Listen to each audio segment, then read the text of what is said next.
a conversation that's really close to my heart. I created this hashtag Marching Daily nearly half a decade ago, and it is meant to serve as a reminder that lasting change happens through our daily efforts towards ourselves and our community. I'm going to start off by sharing a quote from Anand Girhardas, who is the author of Winner Takes All. Social change is not a project that one group of people carries out for the benefit of another. Today's keynote, it's not going to be about how to be a good ally.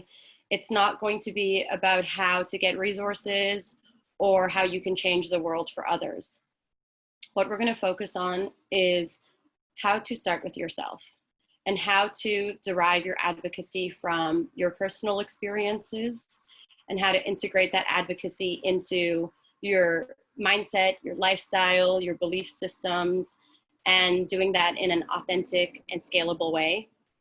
So we'll lay the groundwork of what is scalable and what is authentic. So picking a cause that aligns with your identity is scalable. Deriving a sense of identity by aligning to a cause is not scalable. Letting go of what others say you should do is authentic. Trying to be good or right is not authentic. So, I'm sure that everyone's been hearing the term of optical allyship.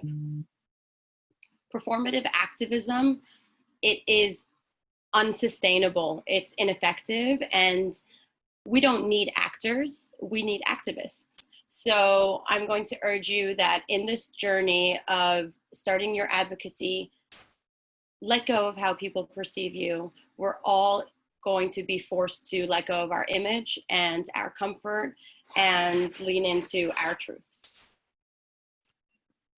So I'll actually start by sharing a little bit about my own story. My parents, they are refugees from Afghanistan. And while they were escaping the war in the 80s, my mom, she was pregnant with me. So upon me entering the world, I entered with, as you can imagine, a lack of safety. And because of my cultural upbringing as an Afghan girl and now an Afghan woman, I also lacked a lot of women's rights and empowerment as a woman. Fast forward 30 years, I created a platform, a women's empowerment movement called Camel Assembly. And it was because I craved safety and I craved empowerment and I craved my rights as a woman. And it didn't start in a reactionary way. I actually started it pre-Trump, pre-Me Too, before women's rights had made a comeback. It was something that I wanted for myself. And what I came to find was that there was a lot of women that wanted this same thing. And it also actually became the birthplace of Marching Daily, because what I learned was that this work was not overnight and that it would have to start with me. The problem today isn't that we don't show up to marches or that we don't show up to Twitter trends or that we don't show up to the hashtags. The problem is that that's all we're showing up to. And in spending the past half of a decade traveling across different countries around the world, building diverse communities, listening to diverse communities, I've asked the same question from every age range and every culture. Who are you? What do you stand for? And what we have found is that this question, it's always really difficult to answer. We're so used to saying what we do and answering with our 9 to 5 that when you stop people and you ask them who they are and what they care about, they stop in their tracks and they really have to think about it. And what I believe is that knowing who you are, it's the first step in knowing how to show up and knowing how to lead. Unfortunately, in our societies, We are so focused on money and fame and power. It's these really sexy parts of society that we focus on: capitalism, Hollywood, Netflix and chill, likes on Instagram. And activism isn't sexy. Standing for something, it's not hot. So it would be, it's understandable that marching daily, if society doesn't value it and our schedules aren't built for it, it would be hard to start marching every day and start valuing something. Which, what else sort of do you think about that's hard to get active in? Exercise, right? Exercising, and until we have the habit and until we're actually able to get into the habit of exercising, we always have an excuse as to why we can't make time for it. I have to work, I have this event, I have a meeting, I'm just so tired. And eventually what we learn is that exercising, it's essential to living. No different than standing up for what you believe in. Or should we say kneeling for what you believe in. Marches are no different than the Super Bowl. They happen once a year. They bring all of us together, like-minded people with signs and slogans. We're chanting. We all have our hope really close to our hearts. We are praying our team wins. But let's rewind and ask ourselves, do these athletes come to the Super Bowl once a year? Do they show up to the field one time in the year? Or is this everyday work? These athletes, they come to the field day in and day out, mornings, afternoons, evenings. They're learning new drills. They're learning how to accelerate. They're learning how to decelerate. They're learning how to be team members. They're learning how to avoid injury. Attending a march for women's rights, a protest for Black Lives Matter, or a parade for Pride is like attending the Super Bowl. It is really special. It's spirited, it's ritualistic, it gives us a sense of purpose. But Me Too did not grow in the march. The Civil Rights Law 50A was not just repealed at a protest. The parade is not where same-sex marriage was legalized. These are places that we come together to stand in solidarity for those movements. But if we were to only show up to the Super Bowl, we will not win. In fact, we will absolutely lose. And a question, that I always hear is, Yelda, how do I become an activist? Where do I start? How do I get active? It's a really important question. And it all starts in our own pantry. Life has given each of us a bunch of ingredients. They're not mistakes. They're not coincidences. They're not accidents. And we really need to honor what is in our pantry, because making change, it's an incredibly personal journey. I want everyone to look at your lived experiences, your childhood, traumatic moments you've had, your privileges that can be class, gender, sexuality, race. What do I have access to? What resources do I have? What do I want to contribute? How do I want to contribute? Where do I want to contribute? Picking what you ride for, or picking what you kneel for, or picking what you stand for, it isn't a scientific process. It's actually incredibly authentic to you. It's not groupthink. There are no algorithms. There's no right way to do it. And it definitely shouldn't be reactionary, because again, as we know, that is unscalable. It should be natural. It should be fluid. It can change. Everyone's march will look different, and everyone's march should look different. The next question I hear is, okay, how do I apply my skills? How do I integrate my skill set? And, I think that skills are an important ingredient, but before we focus on investing our skills, I really urge you to look at your belief system. I think it's the most important system that often we overlook when we talk about systems. Belief systems, they're incredibly slippery. You know, it's like, what are they even? And I think personally, what I have experienced is we sort of lived in this very religious world, and now we're living in a more secular, spiritual world. And I think I could speak on myself in that it shook up my belief systems. You know, I'm not talking about God. These are the questions I'm talking about, because beliefs are more powerful than skills. Do I believe in my dreams?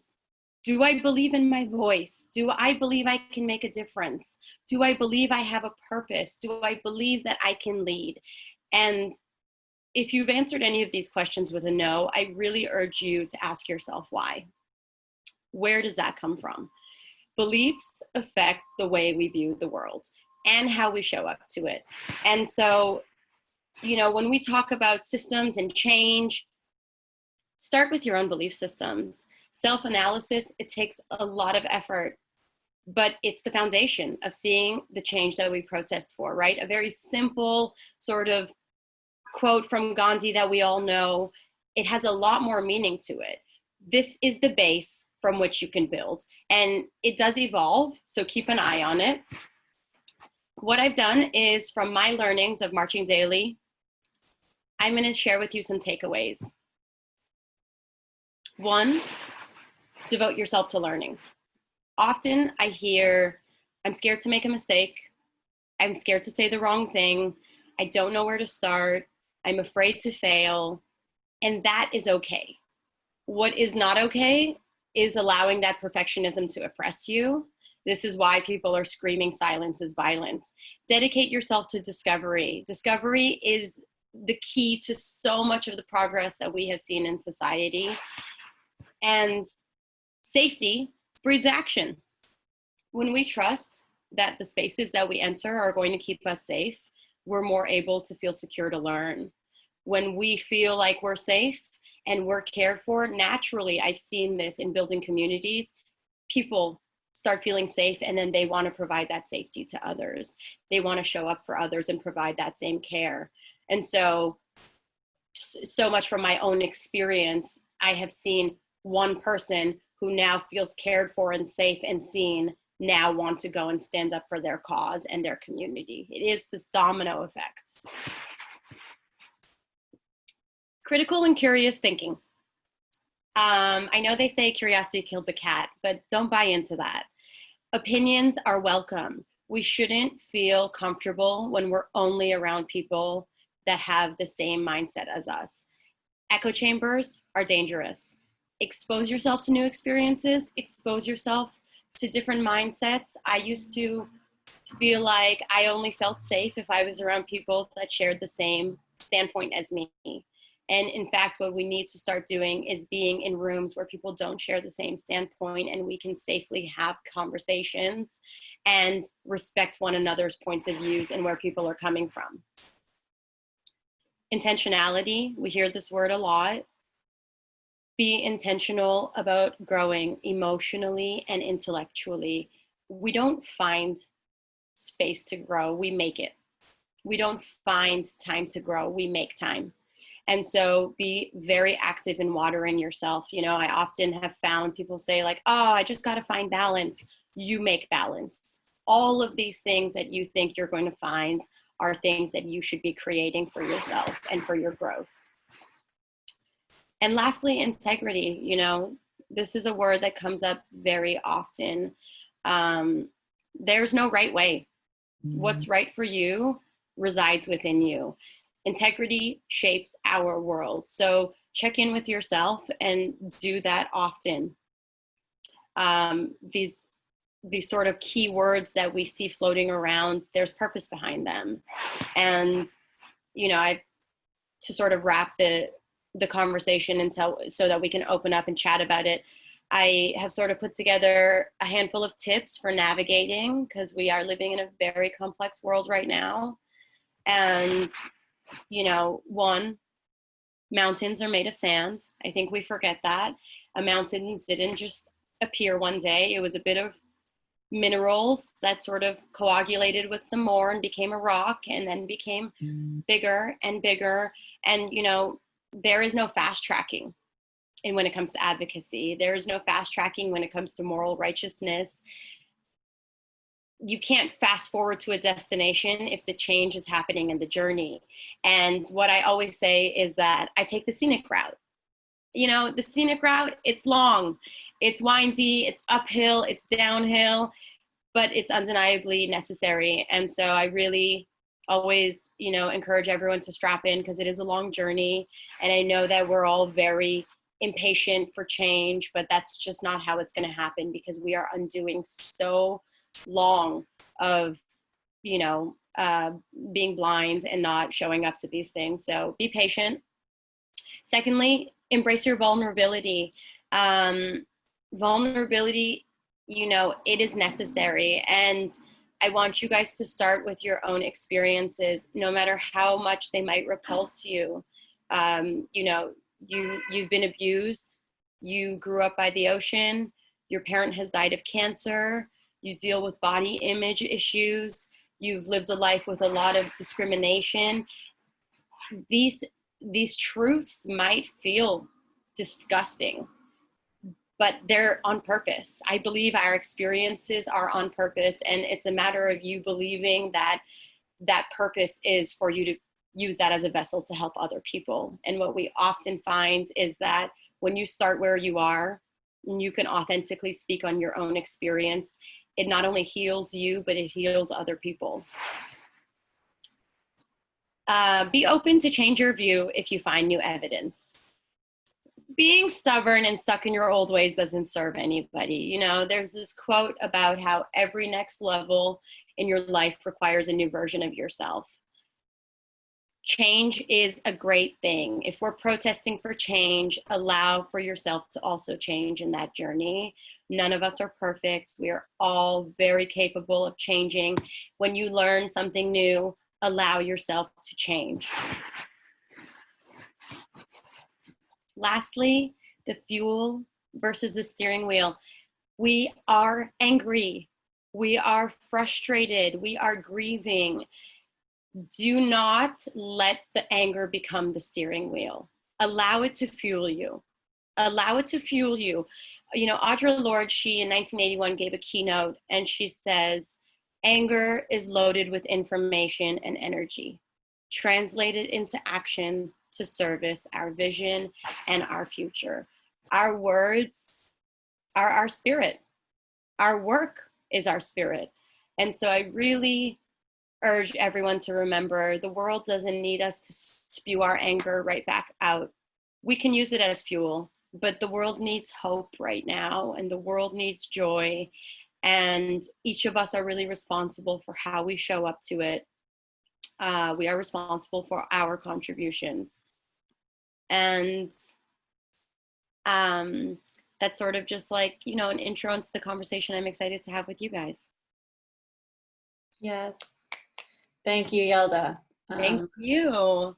I know for me sitting and listening, being witness to this, I'm so grateful for your conviction, for the reminders that perfectionism isn't the answer. Curiosity is important. Aligning with our integrity is key. And I kept getting goosebumps throughout, just remembering that, yeah, marching daily is the practice that we're all really needing to embrace right now. So for everyone tuning in, you can drop any questions you have in the Q&A or in the chat. We have a couple already. One, and if anyone, oh, sorry. I'm trying to figure out how I can gallery view this. Oh, I'll stop the share, I guess. Yeah, maybe you can stop the screen share. Great. Okay, cool. Yeah, and if anyone wants to turn on their video, they're welcome to. And for now, I can just read off these questions, but if anyone also wants to have more of a dialogue, I can unmute you as well. But the first question is, vulnerability in leadership seems to be lacking from an optics perspective since they're out in the open. Any advice for decision makers to embrace this?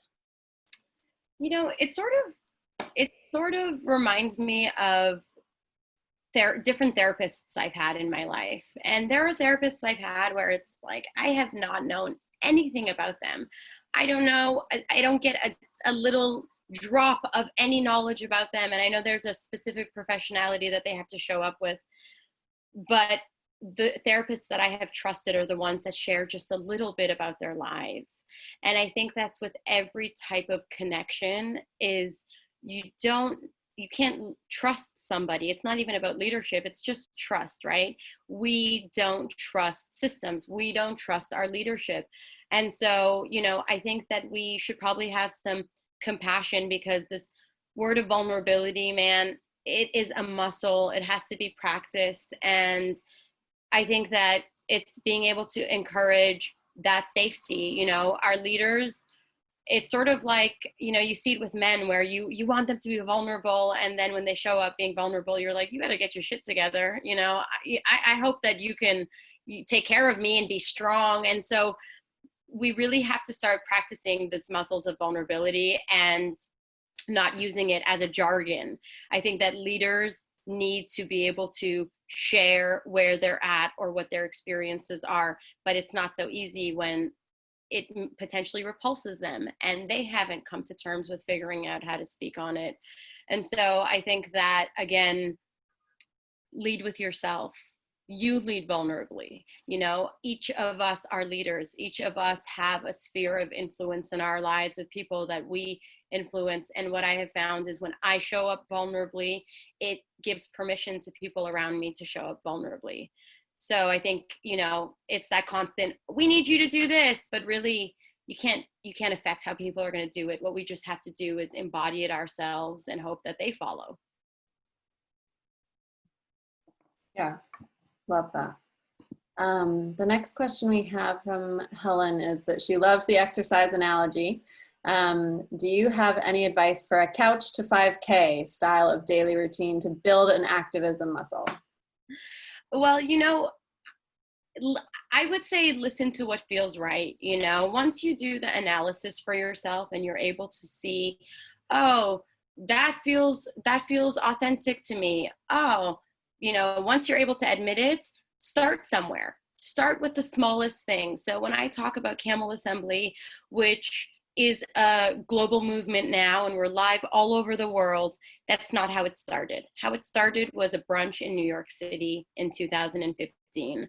And that brunch and bringing those women together over the conversation of who are you, it felt electric. It felt really good.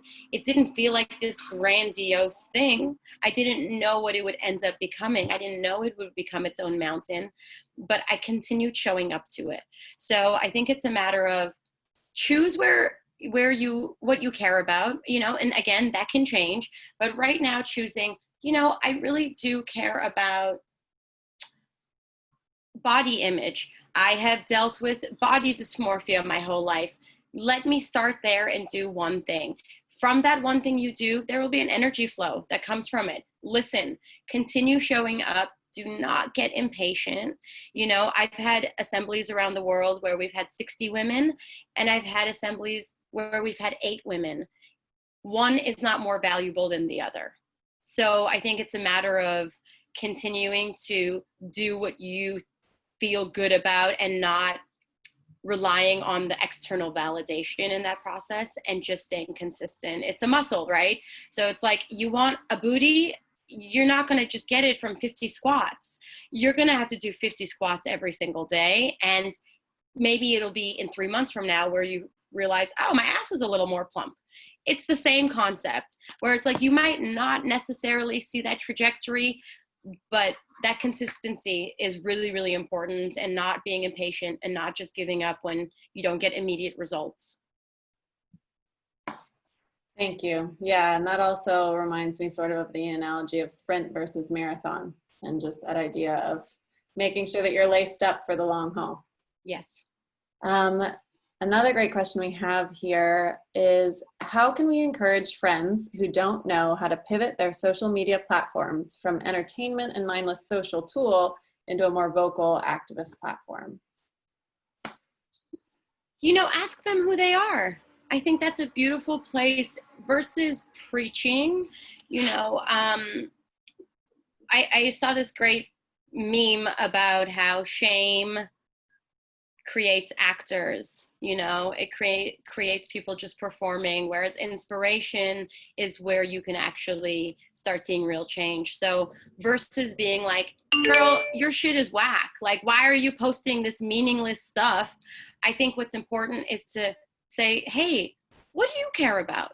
Not everyone right today needs to fight police brutality. What's most important is that we do fight, though. If you care about the ocean, or you care about food systems and food insecurity, or you care about plastic, what's really important is you just start where you are, lead what you've lived, right? And so I think what's really important is taking that person on that journey of, hey, what do you care about? Why do you care about that thing? How would you, you know, I love creative brainstorming with my friends all the time and sort of workshopping. How can we get creative? We forget that creativity is such a big part of activism. It's such a big part. Getting excited, not just being bleak and angry and frustrated, because that is the sprint preparation. The marathon preparation is being like, you know, I really love using my hands. Getting creative with how you want to bring that to life. That person might not necessarily have a social strategy, but they might start making something offline that they can then put a social strategy around. I think what's really, really important, though, is helping lead your friends to finding their authentic fight and finding what their marathon even is. Love that. Yeah. And infusing that journey with the creativity and joy so that you can endure. That's Totally. And I think that, you know, so many of us don't give ourselves permission to believe we can lead these conversations. These are not scholarly conversations. These are such human convos. These, you know, I'm seeing a lot of women in this chat. So I'll just say, and women are such natural nurturers. We are very capable of leading people to inspiration and making them feel safe and making them feel seen. And I think that's a big part of actually waking people up, is through inspiring them and making them look in the mirror and realize they are capable. You know, I always say, if you have 400 followers on social media, then you have more influence than people that have 4 million, because you know damn well those 400 people are your cousins and your auntie and your best friends. They trust you. They trust you. The more followers you have, the less connected you are to them. And so I find often people are waiting to become, you know, more influential with followers, but actually you are more influential with less followers because those people trust you more. And so I think reminding your friends of that and reminding them that, you know, the content they make right now, if they don't think it's enough because they only have 200 followers, that's not the right mentality. It's actually that those 200 people are going to trust everything you say because they know you're not getting sponsored for it. You're not getting paid to say those things. I love that.